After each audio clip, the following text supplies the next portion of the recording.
ہم اس وقت موجود ہیں لاہور میں ہی موجود ایک تیزاب بیچنے والے مرکز کے پاس۔ لاہور کے یہ 1 موریا 2 موریا پل کے پاس ایک مارکیٹ ہے، یہ ایک منڈی ہے جہاں پر تمام تر تیزاب اور کیمیکلز فروخت کیے جاتے ہیں۔ لیکن اگر دیکھیں تو یہاں پر تیزاب کی فروخت کے حوالے سے حفاظتی انتظامات مکمل نہیں ہیں۔ یہاں پر جو سٹرکچر ہے، جو دیواریں ہیں، جو یہاں پر پلرز ہیں، جو یہاں پر کھمبے لگے ہوئے ہیں، وہ ان تیزابوں سے نکلنے والی جو زہریلی گیس ہے، جو زہریلی اس میں سے مادے نکلتے ہیں، ان کی وجہ سے گل سڑ چکے ہیں۔ اور جب یہ تیزاب کسی عام آدمی، کسی بچے، کسی بزرگ اور خواتین جن پر تیزاب گردی کی یہ دہشت گردی کی جاتی ہے، ان کی جلد کے ساتھ جب یہ ملے گا تو ان کی جلد بالکل یہ جلا کر رکھ دیتا ہے۔ تیزاب کی فروخت کے حوالے سے پنجاب حکومت کی جانب سے بہت سے قوانین جو ہے مرتب کیے گئے ہیں، مختلف حکومتی محکمے ہیں جن کی ذمہ داری لگائی گئی ہے کہ وہ ان قوانین پر عمل درآمد کروائیں، لیکن اس کی فروخت کے حوالے سے ہم دیکھتے ہیں کہ حکومتی جو محکمے ہیں، حکومتی جو ادارے ہیں، ان کا کردار کہیں پر بھی نظر نہیں آتا۔ لاہور کے اگر ضلع انتظامیہ کے سربراہ کی بات کی جائے تو ضلع انتظامیہ کے سربراہ کی یہ ذمہ داری ہے کہ وہ تیزاب کی فروخت کے حوالے سے جو تمام تر قوانین ہیں ان پر عمل درآمد کروائے، لیکن ان پر عمل درآمد دیکھنے میں نہیں آتا۔ تیزاب کی کھلے عام فروخت جاری ہے۔ یہاں پر کسی بھی دکان پر کوئی بھی شخص جا کر جتنا چاہے 10 15 20 50 1000 کلو گرام جو ہے وہ تیزاب بڑی آسانی سے خرید سکتا ہے۔ یہ تیزاب کی فروخت کے حوالے سے حکومتی محکموں کی کارکردگی تو انتہائی صفر ہے، لیکن یہاں پر جہاں پر یہ تیزاب فروخت کے لیے رکھا گیا ہے، یہ جو مارکیٹ ہے، یہ جو مرکز ہے، یہاں پر بھی ہم دیکھتے ہیں کہ تمام تر جو عمارتی سٹرکچر ہے وہ اس تیزاب سے نکلنے والی زہریلی گیسوں کی وجہ سے انتہائی نقصان دہ ہے۔ یہاں پر لوہے کا جو سٹرکچر ہے وہ ختم ہو چکا ہے کہ مسجد اس کی دیوار جو ہے وہ منہدم ہو گئی تھی، وہ نئے سرے سے بنائی گئی۔ مختلف جو لوگ ہیں یہاں پر جو کام کریں وہ مختلف عارضوں کا شکار ہیں، لیکن اس کے باوجود تیزاب کی فروخت کے حوالے سے تمام تر جو قوانین ہیں حکومت کے، ان پر عمل درآمد نہیں کیا جاتا، جس کا نتیجہ نکلتا ہے مختلف انسانوں پر، اور بطور خاص خواتین جن کو صنف نازک کہا جاتا ہے۔ ناظرین، یہ جو شاعر لوگ ہوتے ہیں، شاعروں کے بارے میں کہا جاتا ہے ان کا دل بہت حساس ہوتا ہے، اور انہی شاعر لوگوں نے خواتین کو صنف نازک قرار دیا ہے، پھول کی طرح قرار دیا ہے خواتین کو۔ تو آپ اندازہ کیجئے جب ایک پھول کے اوپر ایک تیزاب پھینک دیا جائے گا تو اس کی کیا شکل ہوگی۔ بہت سے اوباش ہیں، عیاش قسم کے لوگ ہیں، انتہائی منفی ذہنیت کے جو لوگ ہوتے ہیں، جو اس تیزاب کے حوالے سے تیزاب خریدتے ہیں، کیونکہ فروخت میں انتہائی آسانی ہے، یہاں پر آسانی سے تیزاب مل جاتا ہے۔ حکومتی محکموں کی انتہائی مجرمانہ یہاں پر یہ غفلت نظر آتی ہے کہ کوئی بھی یہاں پر آ کر تیزاب خریدتا ہے اور کسی پر بھی وہ پھینک کر جو ہے اپنی ایک اس کے انتقام کی جو حصہ ہے اس کو وہ سکون بخشتا ہے۔ لیکن ناظرین، اس حوالے سے قوانین تو جو ہے بنا دیے جاتے ہیں اور قوانین موجود ہوتے ہیں، اور بہت سے قوانین بہت مؤثر ہوتے ہیں، لیکن سوال پیدا ہوتا ہے ان قوانین پر عمل درآمد کے حوالے سے۔ حکومتی محکموں کو خواب غفلت سے جاگنا ہوگا، اس حوالے سے ان کو مکمل ایمانداری کے ساتھ اپنے تمام تر فرائض منصبی کو سر انجام دینا ہوگا، شاید اس سے جو بنت ہوا ہے، جو ہوا کی بیٹی ہے، وہ تیزاب گردی سے محفوظ رہ سکے۔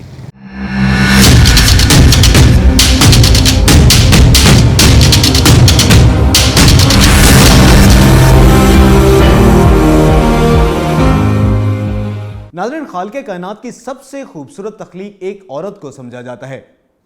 شاعروں نے اگر اپنی شاعری کی ہے جن کے بارے میں کہا جاتا ہے کہ وہ سب سے حساس دل رکھتے ہیں، تو انہوں نے ایک عورت کی تعریف کو ہی بیان کیا ہے۔ اسی طرح سے اگر ہم دیکھیں تو دنیا کے جو سب سے بہترین فن پارے ہیں مصوروں کے، وہ بھی خواتین ہی کے ہیں، جبکہ داستان گوئی، نثر نگاری، کوئی بھی فنون لطیفہ کی صنف ایسی نہیں ہے جو کہ عورت کی تعریف کے بغیر ہو۔ لیکن ہم دیکھتے ہیں کہ کچھ ہمارے معاشرے میں ایسے سیاہ اعمال والے بھی افراد موجود ہیں جو کہ خالق کائنات کی اس خوبصورت ترین تخلیق کو بگاڑنے کے مرتکب ہوتے ہیں۔ خواتین کے حقوق کے لیے پنجاب میں کمیشن جو ہے وہ قائم کیا گیا، اس کی سابق سربراہ فوزیہ وقار ہمارے ساتھ موجود ہیں، ہم ان سے بات کرتے ہیں۔ فوزیہ وقار صاحبہ، آپ یہ بتا دیجئے گا کہ کیا خواتین کے بارے میں یہ دیکھا جاتا ہے کہ سب سے زیادہ جو جرائم ہیں ان کا ارتکاب خواتین کے خلاف ہوتا ہے؟ خواتین صنف نازک ہیں؟ کیا خواتین لیسر ہیومن بینگ ہیں، عام جو مرد ہیں ان سے کم وہ انسان ہیں جو ان کے خلاف یہ تمام تر جو ہے جرائم ان کا ارتکاب کیا جاتا ہے؟ دیکھیے چاہے خواتین ہوں یا اور لوگ ہوں جن کو لیسر ہیومن بینگز سمجھا جاتا ہے، اس کے محرکات ایک ہی ہیں. کس کے پاس طاقت ہے، کس کے پاس پیسہ ہے. موسٹ امپورٹنٹلی پیسہ از مور امپورٹنٹ. پھر اس کے بعد فزیکل طاقت پہلے زیادہ ہوا کرتی تھی، اب اس کی شاید اہمیت کم ہو گئی ہے. جن کے پاس وہ ہے وہ گریٹر ہیومن بینگ سمجھے جاتے ہیں، جن کے پاس نہیں ہے وہ لیسر ہیومن بینگ سمجھے جاتے ہیں، جس کی وجہ سے نہ صرف خواتین بلکہ غریب طبقہ بھی لیسر سمجھا جاتا ہے. خواتین کی انفارچونیٹ بات یہ ہے کہ جب وہ امیر گھرانوں سے بھی آتی ہیں تب بھی ان کو لیسر پھر بھی سمجھا جاتا ہے، کیونکہ ان کا اختیار نہیں ہوتا. جو خاندانی بھی دولت ہے اس کے اوپر بھی ان کا اختیار نہیں ہے، فیصلہ سازی میں ان کا اختیار نہیں ہے، جس کے نتیجے میں وہ کم ملازمتوں پہ ہوتی ہیں، وہ کم پوزیشنوں پہ ہوتی ہیں. ملازمت میں اگر آ بھی گئی ہیں تو اونچی پوزیشنز پہ کم ہوتی ہیں، اور جس کی وجہ سے وہ سوسائٹی میں چینج کو نہیں ڈرائیو کر سکتی. سوسائٹی میں چینج وہی ڈرائیو کرتے ہیں جن کے پاس پیسہ ہے، اثر و رسوخ ہے. عورتوں کے پاس نہیں ہے، تو اس لیے یہ ایک وجہ ہے میرے خیال سے. جو اچھا فوزیہ وقار صاحب، آپ یہ بتا دیجئے گا کہ آپ نے یہ ایک نشاندہی کی کہ قانون موجود ہے، اور اس کے بارے میں ہم یہ بھی دیکھتے ہیں کہ اینٹی ٹیررزم ایکٹ 1997 کی سیکشن 7 کے تحت بھی جو ہے وہ مقدمات کا اندراج کیا جاتا ہے ایسر اٹیکس کے حوالے سے. تو یہ آپ نے نشاندہی کی ہے کہ ایسے جو مرد ہیں یا جو ایسی خواتین ہیں، مور دین 90% آپ ہی نے نشاندہی کی کہ خواتین کے خلاف اس جرم کا ارتکاب کیا جاتا ہے. تو کیا قانون میں کوئی اس سلسلے میں آپ مزید ترمیم کو ریکمینڈ کرتی ہیں کہ ایسے جو وکٹمز ہیں ایسر اٹیکس کے، ان کی جو تمام تر علاج معالجہ ہے، ان کی بحالی، ان کو معاشرے کا سودمند شہری بنانے سے متعلق مزید کسی قانونی ترمیم کو آپ ضروری سمجھتی ہیں؟ اس کے ساتھ ساتھ آپ یہ بھی بتا دیجیے گا جو کہ کمیشن قائم کیا گیا تھا پنجاب حکومت کی جانب سے، اس وقت اس کا سٹیٹس کیا ہے؟ کیا واقعی اس وقت پنجاب میں اس کمیشن کے تحت خواتین کے حقوق کا تحفظ کیا جا رہا ہے؟ قانون کو میں ترمیم سے زیادہ اس کو مضبوط کرنے کی ضرورت ہے، کیونکہ وہ ایک اس کا حصہ خالی دیکھ رہا ہے، وہ ہے کہ ایسڈ کرائم کو پنش کرنا، تیزاب گردی کو کی سزا دینا بہت اہم ہے، مگر اس سے پہلے اور اس کے بعد بھی دیکھنے کی ضرورت ہے، جس کے لیے قانون کو مضبوط کرنے کی ضرورت ہے. دوسرا، ہمارے ہاں ایک بہت چیز جو دیکھی گئی ہے، ہم خوش قسمت ہیں کہ ہمارے پاس اچھے قوانین ہیں، مگر ان کے اطلاق کے اوپر بہت کم فوکس ہے، جس کی وجہ سے ہم روز سے روز ترامیم لے کے آ رہے ہیں قانون میں، مگر اس کے اطلاق کے اوپر ہم فوکس نہیں کر رہے ہیں، جس کی وجہ سے کیا ہو رہا ہے، کرائم اسی طرح سے جا رہا ہے، کوئی اس میں کمی نہیں آئی ہے، بلکہ اب آپ دیکھ رہے ہیں کہ ایک خوف سا طاری ہو گیا، کیونکہ crimes against women and children, عورتوں اور بچوں کے خلاف کرائمز بڑھ گئے ہیں. تو قانون کے اطلاق پہ فوکس بہت ضروری ہے. قانون کا اطلاق ریاست کراتی ہے، سوسائٹی کے ریپرزینٹیٹیوز ہیں اہلکار ریاست کے، اور ریاست کے ادارے اس کے ذمہ دار ہوتے ہیں. اہم ادارے جو ڈیڈیکیٹڈ مخصوص ادارے ہوتے ہیں جو ایک گروپ کو پروٹیکٹ کرتے ہیں، وہ سب سے زیادہ اہم ہیں مخصوص ادارے. ان میں سے ایک جس طرح کمیشنز ہیں، چاہے وہ صوبے میں ہوں، پنجاب میں ہوں، سندھ میں ہوں، کے پی میں، بلوچستان میں، مثال کے طور پہ خواتین کے لیے، یا وفاق میں ہوں، یہ ایک بہت ہی اہم جزو ہیں ریاست کا جو کہ انصاف دلا سکتے ہیں. پنجاب میں یہ ادارہ قائم ہوا commission on the status of women 2014 میں، ویمن ڈیولپمنٹ ڈپارٹمنٹ کے تحت. بہت اچھا اس میں کام ہوا، کیونکہ اس میں فیکٹس اکٹھے کیے گئے، شہود آئے کہ جی خواتین کہاں پہ کھڑی ہیں، ان کو کہاں لے کے جانا ہے، تاکہ پلاننگز ہو، جو بھی پلاننگ ہو رہی ہے وہ اس کے مطابق ہو جو ہمیں شہود ملتے ہیں، یا جو ایویڈنس ملتا ہے جیسے کہتے ہیں، شواہد ملتے ہیں. مگر مسئلہ یہ ہے کہ بہت ساری اور جو اداروں کی طرح یہ ادارہ بھی اس وقت 2019 سے لے کے اور ابھی تک بغیر کسی سربراہ کے پڑا ہوا ہے. اور بغیر کسی سربراہ کے ہونا ایک بہت بڑا مسئلہ اس لیے ہے اس ادارے کے لیے، کیونکہ اس کا پرنسپل اکاؤنٹنگ آفیسر جو ہے، اس کی principal accounting officer chairperson ہوتی ہے، سربراہ ادارے کی جو چیئر پرسن ہے. جب تک وہ اوکے نہیں کریں گی، بہت سارے خرچے نہیں ہو سکتے، بہت سارے فیصلے نہیں ہو سکتے. ساتھ ہی ساتھ ممبران، اس کے بہت بورڈ کے ممبران بڑے اہم ہوتے ہیں. اس وقت کوئی ممبر نہیں ہے، تو ادارہ بالکل فعال نہیں ہے اس وقت. ڈے ٹو ڈے چورز جو کہ جونیئر افسران یا جونیئر سٹاف کر سکتا ہے، وہ شاید کر رہے ہیں اس کو بس چلانے کے لیے، مگر جو اہم فیصلے ہیں، اہم کام ہیں، ان میں بہت تاخیر بھی ہے، اور وہ بند پڑے ہوئے ہیں، اس لیے کہ جو ڈیسیجن میکنگ باڈی ہے اوپر، بورڈ ممبرز اس کے اور چیئر پرسن، وہ اس وقت ایبسنٹ ہیں کوئی 2 سال سے اوپر کے عرصے سے.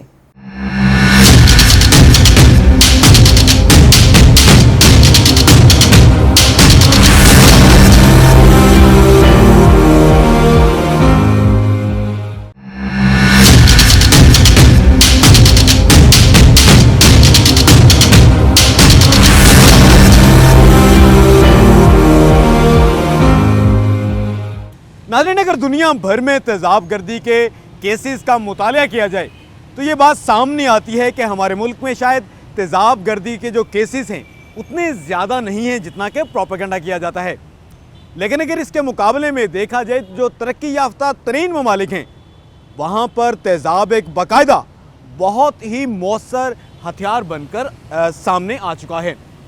اگر ہم برطانیہ کی بات کریں تو 2 سال کے دوران 950 سے زائد تیزاب گردی کے کیسز سامنے آئے اور دلچسپ امر اس سلسلے میں یہ ہے کہ تیزاب زیادہ تر برطانیہ میں مردوں کے خلاف استعمال کیا گیا. پوری دنیا میں سب سے بڑی جمہوریت ہونے کا دعوے دار ملک بھارت میں تیزاب گردی کے حوالے سے اعداد و شمار انتہائی ہولناک اور خوفناک ہیں. ناظرین، بھارت میں اگر بھارت کی راجدھانی کیپٹل دارالحکومت کی بات کی جائے تو ایک سال میں 300 کے قریب تیزاب گردی کے واقعات سامنے آئے اور یہ وہی بھارت ہے اور یہ اس کی وہی راجدھانی ہے جہاں پر 15 سالہ لڑکی کو زندہ تیزاب کے اندر جلا دیا گیا تھا. ناظرین، ہر 90 منٹ کے بعد بھارت میں ایک خاتون کو جہیز نہ لانے کی پاداش میں قتل کر دیا جاتا ہے اور اسی بھارت میں ہر 15 منٹ کے بعد ایک خاتون زیادتی کا شکار ہوتی ہے.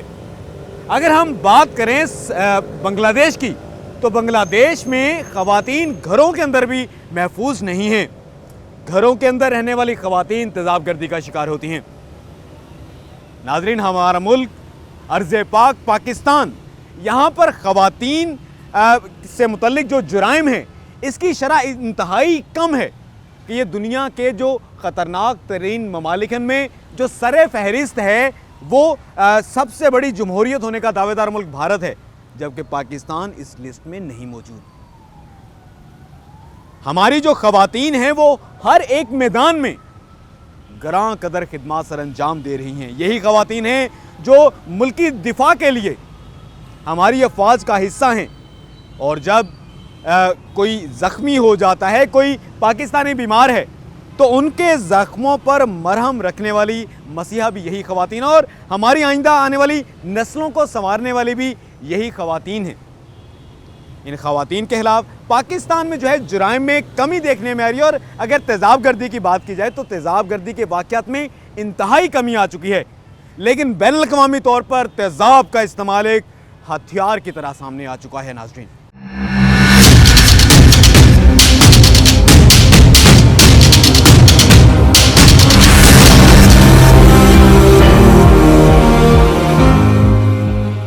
ناظرین، عورت کو جو اسلام میں مقام دیا گیا اس سے پہلے کے مذاہب میں ملا، نہ ہی اس سے پہلے کسی تہذیب میں ملا.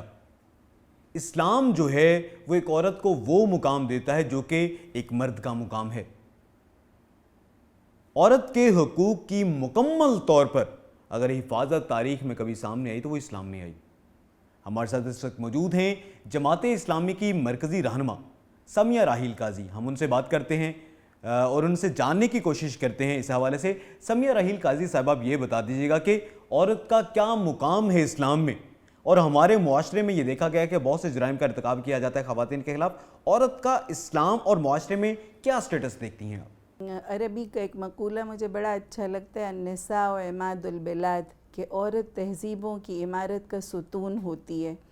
اور جتنی بھی تہذیبیں ہیں، یعنی جو مہذب معاشرے ہیں جن میں سویلائزیشن ہے، جس میں تمدن ہے، اس میں عورت کا بہت ہی زیادہ کی رول ہے اور بہت زیادہ اصل یعنی اس کا مقام ہے کہ اللہ تعالیٰ نے اس پوری کائنات میں اپنی صفت تخلیق صرف عورت کو عطا کی ہے. یعنی یہ اس کی مقام کی اہمیت ہے کہ اللہ تعالیٰ نے بقائے انسانی کی جو یعنی وجہ ہے وہ عورت کو قرار دیا ہے اور عورت کو ہی اس پوری کائنات میں، یعنی یہ جو اتنے بڑے بڑے پہاڑ، اتنی بڑی بڑی مخلوقات، اتنی اہم، لیکن اس نے صرف عورت کو ہی چنا اپنی اس صفت تخلیق کو عطا کرنے کے لیے.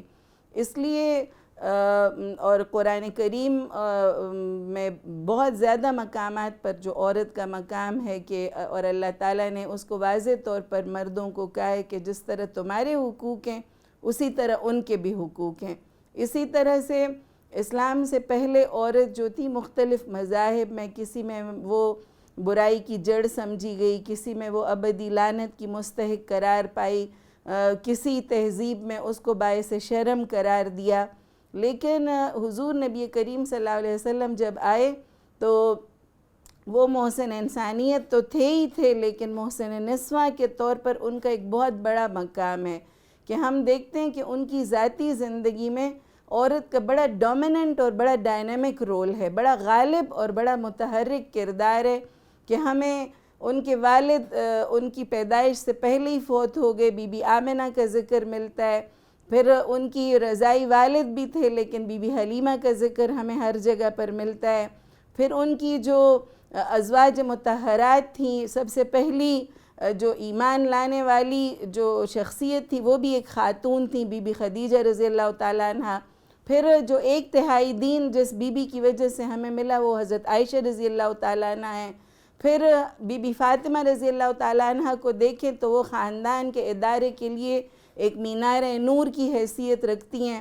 پھر ان کی دیکھیں بیٹیاں ہی بیٹیاں تھیں، بیٹے ان کے بچپن میں ہی فوت ہو گئے تھے. پھر ان کی نواسی بی بی زینب رضی اللہ تعالیٰ عنہ کا کردار ہمیں نظر آتا ہے. تو اب یہ بتا دیجیے گا سمیہ رحیل قاضیہ صاحبہ کہ آپ اس میں ذمہ دار کس کو سمجھتی ہیں؟ وہ جو تیزاب پھینکنے والا ایک شخص ہے جو مجرم ہے، ملزم ہے، اس کی والدہ ہے، یا معاشرہ اس کا ذمہ دار ہے؟ کس کو آپ زیادہ ذمہ دار سمجھتی ہیں؟ میں سمجھتی ہوں کہ معاشرے نا 2 وجوہات سے تہذیب پاتے ہیں، ایک خوف خدا اور ایک خوف قانون.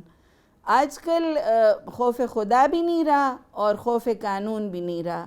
اللہ کا خوف بھی اور اس میں بھی ذمہ دار سب سے زیادہ ماں کو سمجھتی ہوں کہ ماں نے اپنا رول جو ہے وہ کم کر دیا ہے، اور اس نے اپنے بیٹیوں کی تو ہم سارے دن انہیں بیچاریوں کو بتاتے رہتے ہیں کہ یہ کرو یہ کرو، لیکن بیٹوں کی تربیت میں ماں نے بڑی غفلت کا مظاہرہ کیا ہے کہ وہ بیٹے کو بتائے گی کہ تم نے کس طرح سے بیہیو کرنے اگلی نسل کے ساتھ، عورتوں کے ساتھ، تم نے کس طرح سے ان کو عزت دینی ہے، کس طرح سے احترام کرنا ہے.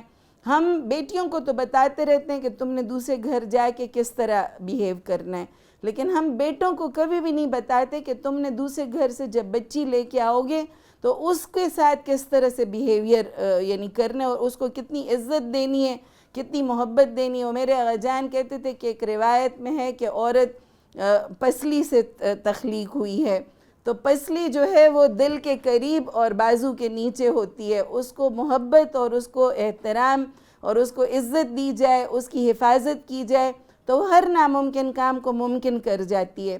لیکن جب معاشرے میں ماں کا رول ختم ہوا، باپ کا رول ختم ہوا، والدین نے بچوں کو ٹائم دینا چھوڑ دیا، تو بچے ایک ہمارے ہاں ایک مجرمانہ ذہنیت کی اور آوارہ نسل جو ہے مغرب کی طرف پروان چڑھ رہی ہے. اس میں سمجھتی ہوں کہ جتنی بھی یہ تیزاب گردی کے واقعات ہیں، جتنے بھی تشدد کے واقعات ہیں، وہ ہمارے معاشرے میں اس میں میڈیا کا بھی بہت بڑا رول ہے کہ جو اس میں جس طرح کے ڈرامے بتائے جاتے ہیں، جس طرح کی فحش فلمیں دکھائی جاتی ہیں، جس طرح سے ان کو جرائم کے نت نئے طریقے بتائے جاتے ہیں، اور جس طرح سے عورت کو ایک کموڈٹی اور ایک لطف لینے کی چیز اس کو بنا دی ہے، اس کے غالب کردار کی بجائے اس کو ایک یعنی ایک عورت کو ایک چیز سمجھا گیا ہے. وہ ایڈورٹیزمنٹ ہو، وہ ایک بلیڈ کا اشتہار ہو، وہ ایک موٹر سائیکل کا ایک ٹائر کا اشتہار ہو، عورت کے بغیر عورت کو انہوں نے نمود و نمائش کی جو چیز بنا دی ہے. میں سمجھتی ہوں کہ سب ذمہ دار ہیں.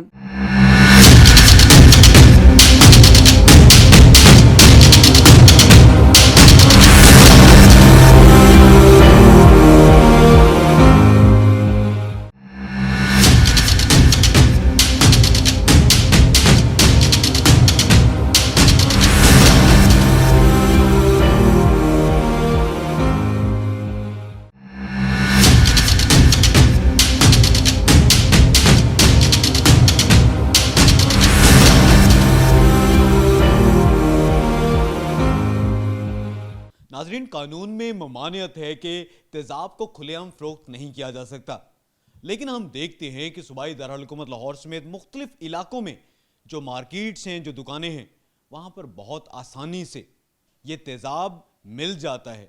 کوئی بھی شہری جا کر خرید سکتا ہے. حالانکہ قانون کے مطابق تو یہ پابندی ہے کہ جو بھی دکاندار ہوگا وہ جس کو فروخت کرے گا اس کے تمام تر کوائف جو ہیں ان کا اندراج کرے گا اپنے پاس، لیکن ایسا نہیں ہوتا. اور ناظرین، یہ تیزاب وہ چیز ہے جو طاقتور سے طاقتور دھاتیں ہیں ان کو گلا کر رکھ دیتا ہے، پگھلا کر رکھ دیتا ہے. تو انسانی جلد کے ساتھ یہ کیا کرتا ہوگا؟ تیزاب گردی کا شکار جو خواتین ہوتی ہیں ان کے لیے جو ہے زندگی بہت مشکل ہو جاتی ہے. اور ایک خاتون، ایک عورت، ایک لڑکی، شاید اس کو خالق کائنات کی سب سے خوبصورت تخلیق کہا جاتا ہے. تو ایسے یہ سیاہ بخت لوگ ہوتے ہیں جو خواتین کے ساتھ یہ ظلم کرتے ہیں. ہمارے ساتھ کچھ خواتین موجود ہیں جو کہ اس ظلم کا شکار ہوئی، ان سے بات کرتے ہیں، ان سے جاننے کی کوشش کرتے ہیں. آپ یہ بتائیے گا آپ کا نام کیا ہے؟ میرا نام مارگریٹ ہیرا. مارگریٹ، آپ کے ساتھ یہ کب ہوا؟ کس نے کیا یہ ظلم؟ میرا سن 2013 میں میرے ساتھ ہوا تھا. میرے ہسبینڈ نے میرے اوپر پیٹرول پھینک کر آگ لگائی تھی اور وہ روم میں بند کر کے چلے گئے تھے. جب میں روم کے اندر میں لاک کرتی رہی کہ باہر سے کوئی ڈور کھولے، لائٹ بھی بند تھی، اور میں بے ہوش ہو کر اسی آگ کے اوپر گر گئی جس میں میری 45% باڈی جو تھی وہ برن ہو گئی. تو پھر اس کے بعد نارمل لائف کی طرف آپ کب آئیں؟ کیسے آئیں؟ کسی نے آپ کا ساتھ دیا؟ پہلے تو کسی نے میرا ساتھ نہیں دیا کہ میں ہاسپٹل میں بھی رہی، کافی زیادہ مشکل بھی آئی. لیکن پھر باجی مسرت نے جو میری ہیلپ کی، باجی مسرت نے میرا علاج کرایا اور باجی مسرت نے مجھے جو واپس لائی زندگی میں. اور باجی مسرت نے مجھے علاج کے ساتھ ساتھ میری ٹریننگ بھی کرائی اور میں جاب کر رہی ہوں. میں بیوٹیشین ہوں. بے شک میرا چہرہ خراب ہو چکا ہے لیکن میں دوسروں کے چہرے جو ہے وہ صحیح کرتی ہوں. ان کو لگتا ہے کہ یہ سب کرنے کے بعد میں مر جاؤں گی، لیکن نہیں، میں مری نہیں، میں آگے بڑھی. میں کسی کی محتاج نہیں، میں خود محتاج ہوں. میں خود کماتی ہوں اور اپنے پاؤں پہ کھڑی ہوں اور اپنے بیٹے کو بھی اچھی پرورش کرتی ہوں. مارگریٹ، ان کے شوہر نے ان کو جلا دیا اور اپنی طرف سے اس نے ان کی زندگی ختم کی. لیکن یہ مارگریٹ جن کی جسم کا 45% حصہ جو ہے وہ جل چکا تھا. یہ سمائل اگین ایک لاہور میں کام کرنے والی ایک NGO ہے. مسرت مصباح جو ہے اس کی روح رواں ہے. ان کے بارے میں کہنا تھا مارگریٹ کا کہ ان کو وہ نارمل زندگی میں واپس لے کر آئیں. اور ناظرین، آپ دیکھ سکتے ہیں مارگریٹ کی باتوں میں کتنی مضبوطی ہے کہ انہوں نے اس کو اپنے زندگی کا ایک اختتام نہیں جانا. وہ ایک نارمل زندگی کی طرف آئی اور اب وہ ایک بیوٹیشن کے طور پر جو ہے کام کر رہی ہیں اور اپنے بیٹے کو پال رہی ہیں. ایک اور ہمارے ساتھ خاتون موجود ہیں، ان سے بات کرتے ہیں. آپ کا نام کیا ہے؟ نورین. نورین، کیا آپ تیزاب گردی کا شکار ہوئی؟ ہاں جی. کس نے آپ کے اوپر تیزاب پھینکا تھا؟ ہسبینڈ نے پھینکا تھا. کیا وجہ تھی کہ اتنا وہ انتہائی حد تک اس نے یہ قدم اٹھایا؟ یہ 2014 میں پھینکا تھا جب ہم لوگ 15 سال شادی کو ہو گئے تھے. جھگڑے ہوتے تھے. شروع امی ابو کر دیا کرتے تھے، وہ کام نہیں کرتا تھا. تو جب کام سے اس کو کہتی تھی میں تو کہتا تھا گھر سے ہی لے آؤ. تو میرے ماں باپ کے حالات خراب ہو گئے تھے. اس کے بعد میں نے لانا چھوڑ دیا. میں نے کہا اب نہیں میں کروں گی، آپ لوگ خود کرو اب. تو پھر اس نے پہلے مجھے ڈیورس دی ہے. ڈیورس کے بعد پھر اس نے میرے اوپر ایسڈ پھینکا تھا. میں بچے اسکول چھوڑنے جا رہی تھی تو صبح 7 بجے قریب آیا ہے. بچے بھی میرے ساتھ تھے جس میں 2 بیٹیاں میری جو تھیں وہ ان کے اوپر بھی چھینٹیں آئی تھیں اور میرے فیس پہ پھینکا تھا. تو پھر اب نارمل زندگی کی طرف آپ کس طرح سے ہیں؟ میں اس طرح ہی کہ میں ہاسپٹل میں ایڈمٹ تھی تو میرا اس ٹائم علاج چل رہا تھا.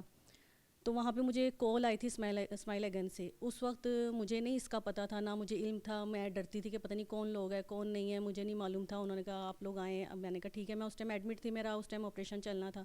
تو میں اس وقت تو میں نے نہیں کیا. لیکن جب میرے سے یہ آپریشن کی چیزیں وغیرہ افورڈ نہیں ہوئیں، پھر مجھے کسی نے کہا تھا کہ یہ اسمائل اگین میں آئے، وہاں آپ کا سارا خرچہ اٹھایا جائے گا، آپ کو علاج بھی ہوگا فری میں، تو سب کچھ آپ کی مدد کی جائے گی. پھر میں یہاں آئی ہوں. میں نے میم مسرت مصباح سے ملی. میں یہاں آئی تو مجھے یہاں میڈم نے حوصلہ دیا کیونکہ میں بالکل ٹوٹ چکی تھی. مجھے ایسا لگتا تھا جیسے پتہ نہیں یہ صرف میرے ساتھ ہی ہوا ہے.